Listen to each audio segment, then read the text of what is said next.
স্বল্প মেয়াদের সরকারের কাছে এটার বিষয়ে আমি খুব একটা আশা করি না, কারণ সেই সময় তাদের নেই।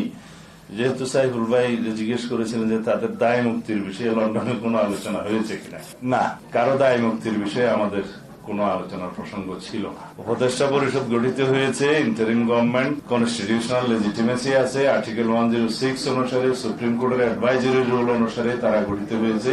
অন্তর্বর্তীকালীন সরকারের প্রধান উপদেষ্টা এবং উপদেষ্টা মন্ডলী, সংবিধান যেহেতু এখন চালু আছে, সাংবিধানিকভাবে এই সরকার চলছে, সংবিধান যেভাবে বলছে উপদেষ্টা গণ মন্ত্রীর মর্যাদা ভোগ করবে এবং মন্ত্রীরা হওয়ার জন্য আর্টিকেল 66 অনুসারে যে সংসদ সদস্য হওয়ার সমস্ত যোগ্যতা থাকতে হয় সেটা উপদেষ্টা মন্ডলীকে মাথায় রাখতে বলবো। সেখানে কিন্তু বিদেশি নাগরিকত্বের বিষয়টা অনুমোদন করা নাই এবং আরো অন্যান্য বিষয় আছে।